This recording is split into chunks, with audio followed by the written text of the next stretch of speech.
Hello friends, welcome back to my channel. I want to give a shout out to everyone who took time to watch my previous video. I appreciate every comment, the likes. I appreciate those that took time to subscribe and also share my video. I want you guys to know that your love keeps me moving to grow this channel. Thank you so much for all your support. We are at 80 subscribers. Yay! Let's push to 100 already. Once again, thank you so much for all your support. I really appreciate it. Back to the business of the day.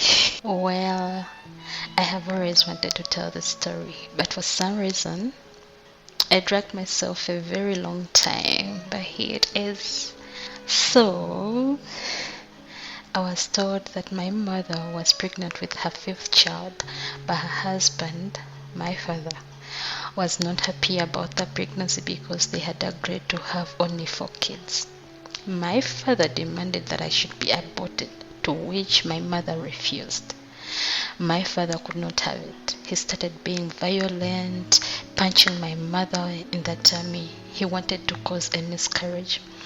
My mother then discovered that he had impregnated another woman. He continually battered her on her tummy, hoping for a miscarriage. Unfortunately, or fortunately for me, God had bigger plans. Although my father battered my mother to the extent of causing an ectopic pregnancy, God still held me in. My grandmother, my father's mother, also turned against my mother. She had joined forces with my father to mistreat her, demanding an abortion.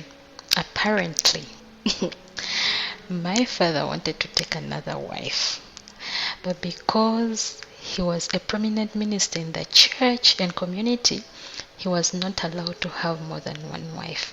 When my mother knew that her welcome had been overstayed, she packed her luggage and left to her mother's place, where she eventually gave birth to me prematurely due to life-threatening complications associated with ectopic pregnancies. So, as per our custom, a child is named by her father.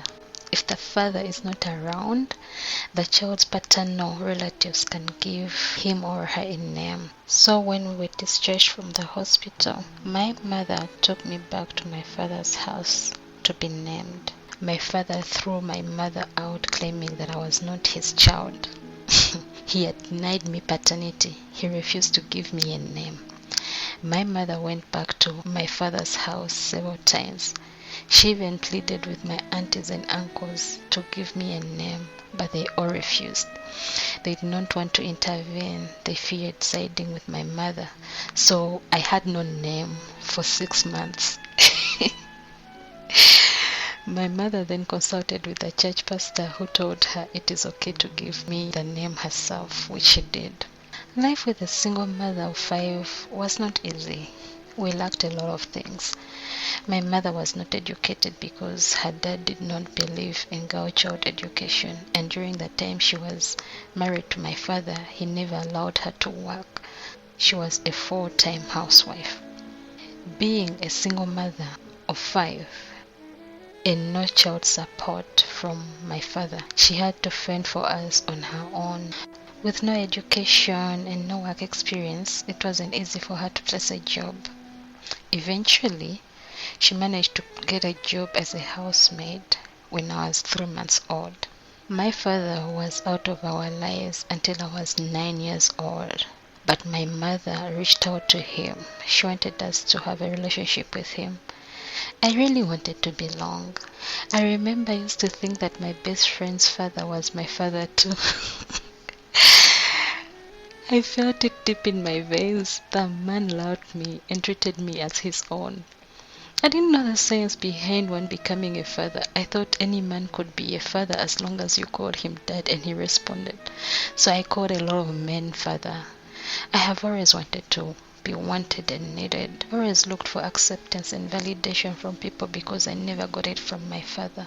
When I finally met my father at 9, and my mother told me that that was my father, you have no idea I was overjoyed.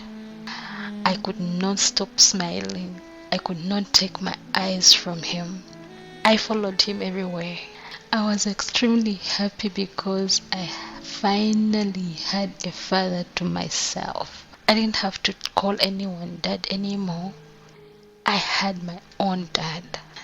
He had come to visit us and brought me slippers, and he also left me a 1,000 shillings note. I promise you, I refused to remove my slippers. They replaced all my stuffed animals. I actually didn't even want to put them on. I carried them everywhere like I carried my stuffed animals. I slept with them like you would sleep with your doll. That's how much a present from my father meant to me. I don't know what happened to those slippers. Don't ask me. But I do remember that I used to go to bed with them. Literally. I would carry them to bed, sleep with them, hugging them. I would not put them on during day. I would carry them as if I was carrying a child. However, I don't remember putting them on. I remember they were a size 5 blue Umoja slippers. They were a little bit oversized. But my goodness, that was the best thing I had ever received from anyone. My blue Umoja size 5 slippers from my dad, my father. So in December that same year, my mother took us for a holiday at my dad's. There were other kids. Luckily for me, my dad's wife at the time had a baby girl. I had always wanted to be a big sister. I had begged my mother to buy me a sister from the shop. My mother could not. I had no idea how people get kids. I thought you go to a shop and get one if you wanted to. Don't ask me if I ever saw a child being sold in any shop. I never, but for some reason, I actually thought that you could go to a market and get a child. So I had begged my mother to get me a baby sister. And when I finally went to my dad's and found a baby human, I was so much happy. I felt like she was mine. I was finally a big sister, not just a baby sister, but I had a human baby besides my dolls. So I refused to go back home after the holidays. I wanted to remain at my dad's to take care of my baby sister, to which my parents agreed. Anyway, my mom saw it as a chance for me to bond with my dad, because she also had seen how much I really, really wanted a father in my life. So I stayed at my dad's for that holiday, but it was not all roses. I don't want to make this video very long, but please come back for what happened next in the next video. Please don't forget to like, comment and subscribe. Love you. Mwah.